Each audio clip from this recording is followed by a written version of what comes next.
Video like जरूर कर लीजिए और ऐसे वीडियो लगातार फ्री में पाने के लिए चैनल को तुरंत सब्सक्राइब कर लीजिए और बेल आइकन को जरूर टैप कर लीजिए ताकि आगे भी सारे वीडियो आपको मिलते रहे। यूट्यूब में फॉलो करते हैं तो प्लीज ये वाला फ्री टेलीग्राम चैनल जरूर ज्वाइन कर लीजिएगा। सारे नोटिफिकेशन सारे अपडेट यहीं पे आते हैं, ध्यान रखिएगा। नमस्कार दोस्तों, स्वागत है आपका स्टडी फॉर सिविल सर्विसेज में। एससीएस डेली क्विज में हम लगातार वीडियो सीरीज़ पे देख रहे हैं जो एमसीक्यू क्वेश्चंस हमारे द्वारा करवाए जाते हैं और इस पर्टिकुलर वीडियो में हम 8 मार्च के क्वेश्चंस को सॉल्व करेंगे। ग्रुप आपने अगर अब तक ज्वाइन नहीं किया है तो इसको ज्वाइन करके सारे क्विजेस जितने भी हैं उसको अटेम्प्ट कर लीजिए। आपके एग्जाम के लिए काफ़ी इंपॉर्टेंट फैक्ट्स होते हैं ये। तो बिना किसी देरी के फर्स्ट क्वेश्चन से स्टार्ट करेंगे हम। प्रश्न है कि निम्न में से किस व्यक्तित्व को उड़न परी के नाम से भी जाना जाता है। ठीक है, तो यहाँ पे देखिए महान धावक रही पीटी उषा जो है इनको उड़न परी के नाम से जानते हैं। ठीक है, तो अलग अलग जैसे खिलाड़ियों को उनकी कला के अनुरूप नाम दे दिए जाते हैं। जैसे द्युति चंद्र हैं, ये भी धावक हैं, तो इनको जैसे ढींग एक्सप्रेस कहा जाता है। ठीक है, तो इस पर्टिकुलर क्वेश्चन में ऑप्शन हमारा ए करेक्ट हो जाएगा। नेक्स्ट है कि काजू के पेड़ उगाने के लिए निम्न में से किस प्रकार की मिट्टी उपयुक्त है। ठीक है, तो जो काजू होता है आपका ड्राई फ्रूट है ना, तो बेसिकली ये जो हमारा सैंडी लोमी सॉइल होगी है ना, उसमें काफ़ी अच्छे से ग्रो करेगा। तो जो पेनिनसुलर इंडिया में आप ये वेस्टर्न घाट वाला रीजन देखते हैं, कर्नाटक, केरल, तमिलनाडु वाला, तो यहाँ पे ये बलुई दोमट मिट्टी में जो है आपको काजू के पेड़ उगाने के लिए उपयुक्त मिट्टी होती है। ये इसको चूज़ करेंगे हम। ठीक, डी ऑप्शन। अगला प्रश्न है कि निम्न में से कौन सा राष्ट्र द्वितीय विश्व युद्ध में सहयोगी शक्तियों नामक गठबंधन का हिस्सा था। ठीक है, तो देखिए जो वर्ल्ड वॉर सेकेंड हुआ था हमारा, तो इसमें एक तरीके से देखें तो 2 ग्रुप्स बन गए थे, जिसमें कि एक एक्सिस पावर्स का ग्रुप था है ना, और दूसरा एलाइज का था है ना। तो अलाइड पावर्स वाले ग्रुप का ही हमको पार्ट पूछा जा रहा है। तो यहाँ पे अगर देखेंगे तो जो यूएसएसआर है यानी कि सोवियत यूनियन उस टाइम का, ये हमारा अलाइड पावर्स का पार्ट था। ठीक है, अब अलाइड में देखेंगे तो जैसे हमारा फ्रांस, ग्रेट ब्रिटेन, ठीक है, यूनाइटेड स्टेट्स, फिर आपका ये सोवियत यूनियन है ना, ये सब जो है ये आपके अलाइड पावर्स में थे। और वहीं जैसे जो एक्सिस पावर की बात करें तो मेनली यहाँ पे इटली है ना, जापान और जर्मनी। ठीक है, तो ये किसके ग्रुप के पार्ट हो गए, हमारे एक्सिस पावर के। ठीक है, तो ये जो 2 मेन ग्रुप्स थे इनके बीच में ये बैटल हुई। ठीक है, सेकेंड वर्ल्ड वॉर। अगला देखते हैं, गोवा राज्य को कितनी लोकसभा सीटें आवंटित की गई हैं। ठीक है, तो प्रत्येक राज्य के लिए कुछ नंबर ऑफ सीट्स जो हैं वो उनकी जनसंख्या के हिसाब से लोकसभा के लिए निर्धारित की गई हैं। तो जैसे उत्तर प्रदेश में लोकसभा की 80 सीट्स हैं। ठीक, तो गोवा में है 2 सीटें। ठीक, ऑप्शन ए करेक्ट होगा। सूखी बर्फ निम्न में से किसका ठोस रूप होता है। ठीक है, तो ड्राई आइस जिसको आप पढ़ते हैं, ठीक है, उसको बोलते हैं सॉलिड CO2। ठीक, तो कार्बन डाइऑक्साइड जो है ये हमारा यहाँ से उत्तर हो जाएगा। ठीक है, इसी का जो सॉलिड फॉर्म है उसको ड्राई आइस बोला जाता है। अगला है कि हिमाचल प्रदेश का उच्च न्यायालय कहाँ पर स्थित है। ठीक है, तो प्रत्येक राज्य का जो उच्च न्यायालय होता है वो किसी एक शहर में होता है। ठीक है, और उसके कुछ जो राज्य हैं वहाँ पे उसकी अलग अलग बेंचेस होती हैं, यानी कि जो खंडपीठ होती है वो होती है। तो अब यहाँ पे हिमाचल प्रदेश का जो हमारा हाई कोर्ट है ये शिमला में है। ऑप्शन सी करेक्ट हो जाएगा।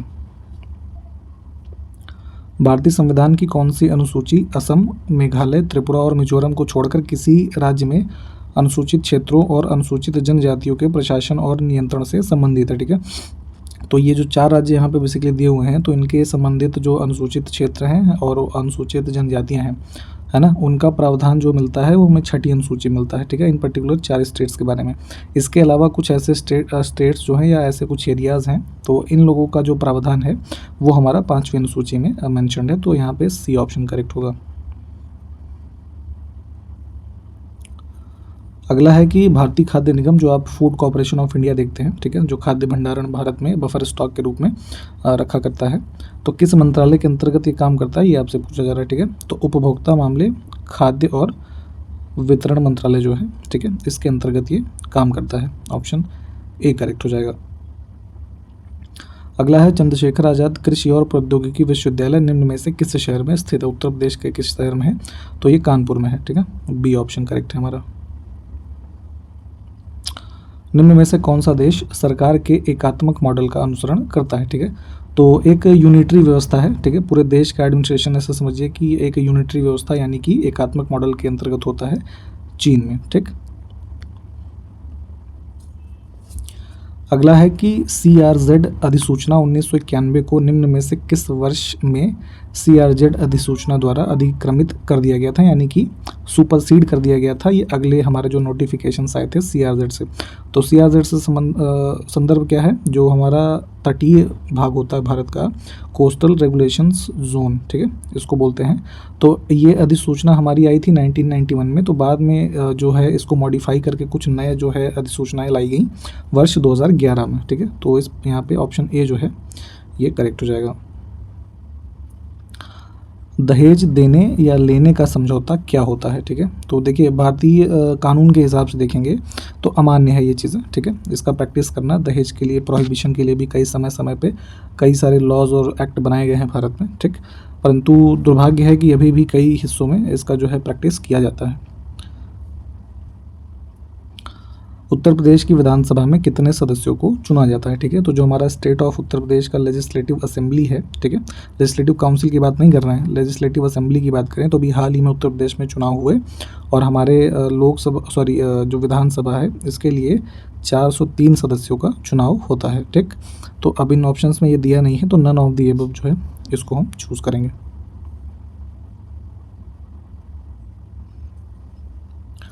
अगला है कृषिगत भूमि के प्रति इकाई क्षेत्र में उपस्थित व्यक्तियों की संख्या को क्या कहा जाता है, ठीक है। तो number of people per unit area of arable land, ठीक है। मान लीजिए ये कोई खंड है भूमि का जो कि कृषिगत भूमि है, तो इस भूमि में प्रति इकाई क्षेत्र में उपस्थित व्यक्तियों की संख्या को फिजियोलॉजिकल डेंसिटी यानी कि शारीरिक घनत्व बोला जाता है, ठीक है। ये टर्म ध्यान से रखिएगा, ये इसकी परिभाषा ही है। तो इसमें से बी ऑप्शन जो है ये करेक्ट होगा। निम्न में से कौन सा भारतीय संविधान के भाग 4 के बाहर स्थापित राज्य के लिए एक निर्देश है, ठीक है।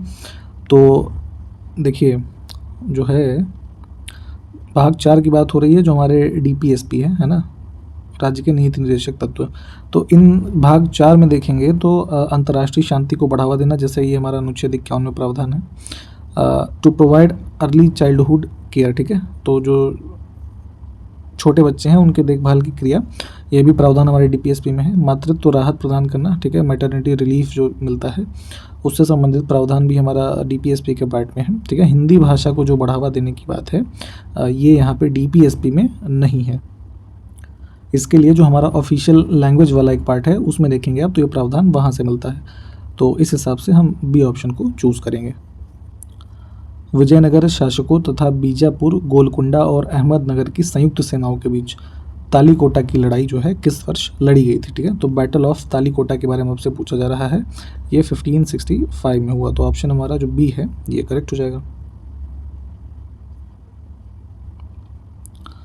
भारतीय संविधान की कौन सी अनुसूची राज्यों और केंद्र शासित प्रदेशों की राज्यसभा में सीटों के आवंटन से संबंधित है, ठीक है। तो जैसे हमारा राज्यसभा जो upper house of the parliament है, तो यहाँ पे देखेंगे तो जितने हमारे नंबर ऑफ मेंबर्स जो हैं यहाँ पे आते हैं उसमें से जो स्टेट्स हैं और जो पुडुचेरी और दिल्ली है ना, ये स्टेट विद लेजिस्लेचर हैं, तो यहाँ के भी सदस्य जो हैं राज्यसभा में चुने जाते हैं, ठीक। तो नंबर ऑफ मेंबर्स जो हैं on the basis of population of these states, तो इसका जो आवंटन का व्यवस्था है ये हमारा 4th शेड्यूल जो कॉन्स्टिट्यूशन का है इसमें दे रखा है, यानी 4थी अनुसूची में। अनुसूचित जनजाति के लिए पृथक राष्ट्रीय अनुसूचित जाति आयोग किस वर्ष अस्तित्व में आया था, ठीक है। तो national commission for scheduled tribes की बात हो रही है, ये एग्जिस्टेंस में आया हमारा वर्ष 2004 में। भारतीय संविधान की 8वीं अनुसूची में निम्नलिखित में से कौन सी भाषा शामिल नहीं है, नहीं वाला ध्यान से देखा करिए। तो 8वीं अनुसूची में हमारी टोटल कितनी है, 22 भाषाएं। उन 22 में देखेंगे तो राजस्थानी भाषा जो है ये नहीं है। निम्नलिखित में से कौन सा शास्त्रीय नृत्य नहीं है, ठीक है। तो क्लासिकल डांस फॉर्म्स जो इंडिया में रिकॉग्नाइज्ड हैं इनकी संख्या है 8, ठीक। और अगर बात करें दिए हुए ऑप्शंस में तो सत्रिया जो है ये असम में किया जाता है, ठीक है, ये क्लासिकल डांस है। इसके अलावा जो भरतनाट्यम है तमिलनाडु में होता है, कथक होता है नॉर्दर्न इंडिया, स्पेशली जैसे ये उत्तर प्रदेश का एरिया है यहाँ पे, कथकली केरला में होता है, ठीक। उसके अलावा आपका कुचिपुड़ी है जो आंध्र प्रदेश में है, मणिपुरी डांस जो है वो मणिपुर में होता है, और मोहिनीअट्टम है केरला में होता है, और ओडिशा में होता है, और एक और है सत्रिया, है ना, ये सत्रिया आपको इस क्वेश्चन में ही बता दिया गया था, ठीक। तो ये हैं हमारे total 8 classical dance forms. Option A correct हो जाएगा। और एक फैक्ट ये याद रख सकते हैं आप यहाँ पे कि जो भरत मुनि हुआ करते थे एक, ठीक है, तो उनकी एक पुस्तक है नाट्य शास्त्र, ठीक है। तो डांस फॉर्म्स के बारे में सबसे पहला जो उल्लेख मिलता है इसी पुस्तक में मिलता है, ठीक है, तो इसको भी ध्यान रखिएगा। अगला देखें कि कर निर्धारण वर्ष 2021-22 के लिए आयकर की गणना के उद्देश्य से एक अति वरिष्ठ नागरिक इनमें से कौन सा व्यक्ति होता है, ठीक है।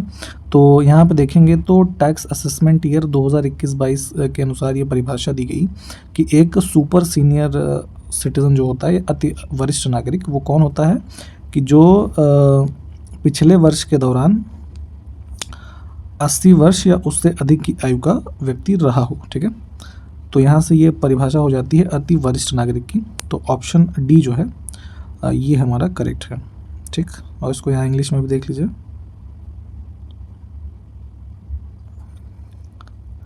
निम्न में से किस खनिज की कमी के कारण हड्डियों और दांतों में कमजोरी आती है, ठीक है। तो देखेंगे तो जो है कैल्शियम की कमी के कारण जो हमारा बोन्स होती हैं, है ना, और टीथ, इनमें वीकनेस आती है। तो ए ऑप्शन जो है ये करेक्ट हो जाएगा। प्रथम गुट निरपेक्ष आंदोलन सम्मेलन कहाँ आयोजित किया गया था, ठीक है। तो जो हमारा नॉन अलाइनमेंट मूवमेंट है, गुट निरपेक्ष आंदोलन, तो जो इसकी स्थापना हुई 1961 में, तो यहीं पे देखेंगे तो जो हमारा सम्मेलन होता है पहला, ये बेलग्रेड 1961 में होता है, ठीक। ऑप्शन सी करेक्ट होगा हमारा। निम्नलिखित में से कौन सा मोती का प्राथमिक घटक होता है, ठीक है। तो जो पर्ल्स होती हैं, ठीक है, मोती, तो ये बने होते हैं हमारे किसके, कैल्शियम कार्बोनेट के, ठीक है, CaCO3, ठीक।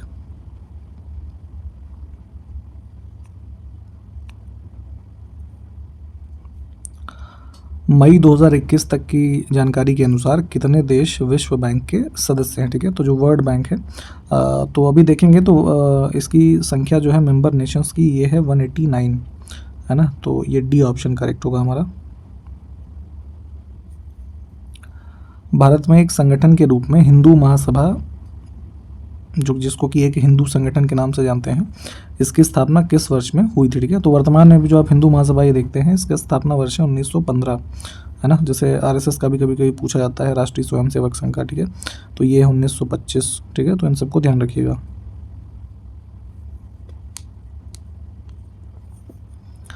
मध्य प्रशांत महासागर से गुजरने वाली कितने डिग्री देशांतर का मोटे तौर पर अनुसरण करने वाली मध्याह्न रेखा को अंतर्राष्ट्रीय तिथि रेखा कहा जाता है, ठीक है। तो इंटरनेशनल डेट लाइन के बारे में आपसे पूछा जा रहा है, तो जो हमारा लॉन्गिट्यूड है 180 डिग्री, है ना, इसको ही बोलते हैं, है ना। तो ऑप्शन हमारा बी करेक्ट हो जाएगा। मैप में एक बार लोकेट कर लीजिएगा जितने भी लैटिट्यूड्स और इम्पॉर्टेंट लॉन्गिट्यूड्स होते हैं।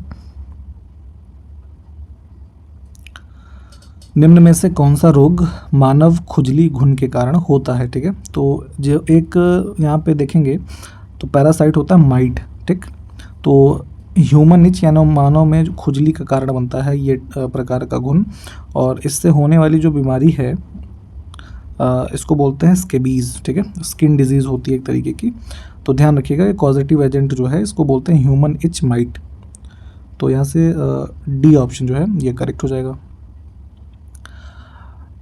वह ब्याज दर जिस पर एक देश का केंद्रीय बैंक घरेलू बैंकों को पैसा उधार देता है, अक्सर बहुत ही अल्पकालिक ऋण के रूप में, तो इसको क्या कहते हैं, ठीक है। तो जैसे भारत का RBI है, सेंट्रल बैंक, मान लीजिए स्टेट बैंक ऑफ इंडिया को शॉर्ट टाइम पीरियड के लिए लोन दे रहा है ना। तो यहाँ पे ये हमारी कैटेगरी होती है बैंक रेट की, ठीक। ऑप्शन ए जो है ये करेक्ट हो जाएगा। कौन सा अनुच्छेद किसी राज्य के विधानमंडल के लिए निर्वाचनों के संबंध में उपबंध करने की उस विधानमंडल की शक्ति से संबंधित है, ठीक है। तो ये प्रावधान देख लीजिए, ये हमारा अनुच्छेद 328 का भाग है, जो हमारा इलेक्शन वाला भाग है कॉन्स्टिट्यूशन में, वहाँ पे। अगला है कि इनमें से किसको कोशिका की ऊर्जा मुद्रा के रूप में जाना जाता है, ठीक है। कोशिका की यानी कि energy currency of the cell, या फिर ऐसा समझिए कि energy carrying molecule found in the cells of a living thing, ठीक है, इसको बोलते हैं एटीपी, ठीक है। इसका फुल फॉर्म क्या होता है? एडिनो साइन ट्राइफॉस्फेट, ठीक। तो ऑप्शन ए जो है ये करेक्ट हो जाएगा। राज्य सूची में शामिल विषयों पर संसद को कानून बनाने का अधिकार देने वाले प्रस्ताव को राज्यसभा में पारित होने के लिए निम्न में से क्या अनिवार्य है, ठीक है। तो जैसा कि हमारे पार्लियामेंट को पावर है किसी भी स्टेट लिस्ट के सब्जेक्ट पे लेजिस्लेशन करने का, ठीक, परंतु ऐसे प्रस्ताव को जो हमारा upper house of the parliament है इसके बारे में पूछा जा रहा है, यहाँ पे क्या होना चाहिए, ठीक है। तो 2/3 ऑफ द जो मेजॉरिटी है उस पर्टिकुलर हाउस की, तो जो मेंबर्स हैं उनका प्रेजेंट एंड वोटिंग है ना, तो इससे वो जो हमारा प्रपोजल है वो पास होना चाहिए, ठीक है। तो ये बड़ा ध्यान से देखा करिए, कई बार एग्जाम में सिर्फ इतना दे देंगे आपको कि 2/3 मेजॉरिटी ऑफ द मेंबर्स, ठीक है, प्रेजेंट एंड वोटिंग जो है गायब कर देंगे, तो ये भी प्रावधान होता है ज़रूरी, तो इसको ध्यान रखिएगा। सी ऑप्शन हमारा यहाँ से करेक्ट हो जाएगा। और जो स्टेट लिस्ट से संबंधित और प्रावधान है इसके बारे में थोड़ा डिटेल में भी पढ़ लीजिएगा। भारत में अंग्रेजी शिक्षा के मैग्ना कार्टा के रूप में किसे जाना जाता है, ठीक है। तो मैग्ना कार्टा ऐसे मतलब समझ सकते हैं कि जो एक यूनिक चीज़ है किसी वस्तु के संबंधित में, है ना, उसके बारे में यहाँ पे ये टर्म कई बार यूज़ किया जाता है।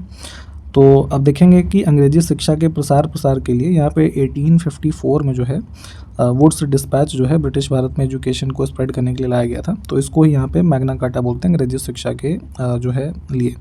तो इसमें से बी ऑप्शन जो है इसको चूज़ करेंगे। निम्न में से भारत का सबसे दक्षिणी बिंदु कौन सा है, ठीक है। तो ऐसे पेनिनसुलर इंडिया देखिएगा आप, तो साउदर्न मोस्ट पॉइंट कई बार लोग रामेश्वरम जो है उसको मानते हैं, परंतु ये नहीं है। आप मैप में देखेंगे तो यहाँ नीचे में इंदिरा पॉइंट आपको मिलेगा, this is the territorial southern most part of India. तो इसमें से बी ऑप्शन जो है दिस इज़ करेक्ट। निम्न में से कौन सा पारिभाषिक शब्द उन जानवरों को दर्शाता है जो अंडे देते हैं, ठीक है। तो जैसे मान लीजिए जो भी एनिमल्स हैं जो एग देते हैं यानी कि अंडे देते हैं, तो ऐसे हमारे जानवरों को यहाँ पे ओविपेरस बोला जाता है, ठीक है। हिंदी में एक शब्द है डिबप्रसु, ठीक है, ये देख लीजिए, ये करेक्ट हो जाएगा। निम्न में से किनको छोड़कर किनके द्वारा गारंटित अधिकारों को छोड़कर मौलिक अधिकारों को राष्ट्रीय आपातकाल के संचालन के दौरान निलंबित किया जा सकता है। तो अनुच्छेद 352 के अंतर्गत अगर राष्ट्रीय आपातकाल जो है उद्घोषित हो जाता है तो ऐसे में अनुच्छेद 20 और 21 इनको छोड़ करके बाकी सारे के सारे जो हमारे मौलिक अधिकार हैं वो स्थगित कर दिए जाते हैं या फिर निलंबित कर दिए जाते हैं जब तक कि इमरजेंसी ऑपरेशन में है। तो इसमें से बी ऑप्शन जो है सी है ना, ये करेक्ट हो जाएगा, आर्टिकल 20 एंड 21। निम्नलिखित में से किस भारतीय राज्य में 5वीं अनुसूची के क्षेत्र हैं, ठीक है, 5th शेड्यूल एरियाज, ठीक है। तो अभी हमने ऊपर भी एक क्वेश्चन देखा था जिसमें हमने 6th शेड्यूल के स्टेट्स के बारे में देखा था, जहाँ पे असम, मेघालय, मिजोरम और त्रिपुरा के बारे में हमने देखा था। तो उसके अलावा हमने बात की थी कि 5th जो शेड्यूल है उसमें किन राज्यों के जो अनुसूचित क्षेत्र हैं या अनुसूचित जनजातियों से संबंधित प्रावधान है उनके बारे में प्रावधान है। तो इन दिए हुए ऑप्शंस में से गुजरात जो है ये वहाँ पर मैंशनड है, अनुच्छेद 371 में देखेंगे आप तो वहाँ शायद आपको ये मिल जाएगा। तो ऑप्शन ए जो है ये करेक्ट हो जाएगा। मानव स्वतंत्रता सूचकांक किस संस्थान द्वारा प्रकाशित किया जाता है, ठीक है। ह्यूमन फ्रीडम इंडेक्स की बात हो रही है, ध्यान दीजिएगा, ठीक। तो अमेरिका के ये 2 इंस्टीट्यूट्स हैं, कैटो इंस्टीट्यूट एंड फ्रेजर इंस्टीट्यूट, ठीक है, इनके द्वारा ये प्रकाशित किया जाता है।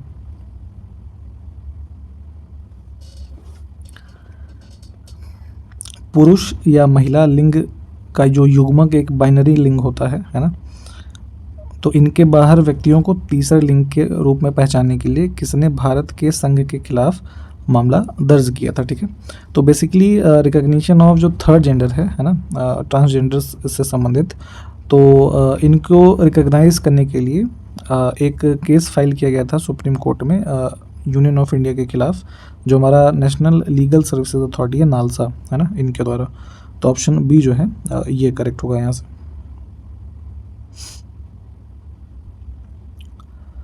भारत में जनजातीय मामलों का मंत्रालय कब स्थापित किया गया था, ठीक है, मिनिस्ट्री ऑफ ट्राइबल अफेयर्स। तो अभी हमने ऊपर शायद national commission for schedule tribes भी देखा था, तो यहाँ ट्राइबल अफेयर्स मिनिस्ट्री के सेटअप होने की बात करें तो ये 1999 में किया गया है। डी ऑप्शन हमारा करेक्ट हो जाएगा बिल्कुल। राजस्व बोर्ड उत्तर प्रदेश का जो है, इसकी स्थापना वर्ष 1831 में कहाँ की गई थी, ठीक है। तो काफ़ी पुराने टाइम में ही इसकी स्टैब्लिशमेंट की गई है, ब्रिटिश के टाइम पीरियड पे, इलाहाबाद में, ठीक है, revenue board of Uttar Pradesh. तो ये डी जो है ये करेक्ट हो जाएगा। वर्तमान में जो प्रयागराज है यहाँ पे। निम्नलिखित में से किस राज्य में बामुनी पहाड़ियाँ फैली हुई हैं, ठीक है। तो बामुनी हिल्स जो हैं ये स्टेट ऑफ असम में मिलती हैं आपको, ऑप्शन डी।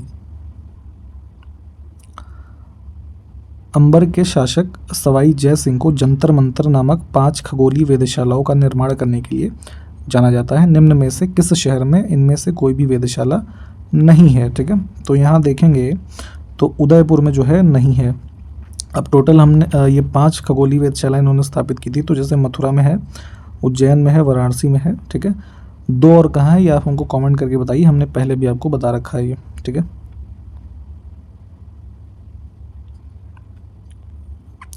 मानव शरीर के निम्नलिखित में से किस अंग से संबंधित हेपेटोलॉजी नामक अनुशासन का संबंध है, ठीक है।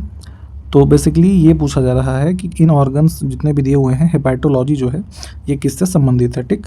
तो हेपेटोलॉजी जो हमारा एक मेडिसिन की ब्रांच होती है, जिसमें कि लीवर जो है या गॉल ब्लैडर ले लीजिए, ठीक है, पैनक्रियास ले सकते हैं, ठीक है। तो इन सब की जो स्टडीज़ होती हैं, इनके जो डिसऑर्डर्स होते हैं, इसके मैनेजमेंट की बात जो चीज़ें हैं वो हेपेटोलॉजी के अंतर्गत की जाती हैं, ठीक है। तो यहाँ पे हमको मिल रहा है क्या, लिवर, यानी कि यकृत, तो उसको चूज़ करेंगे।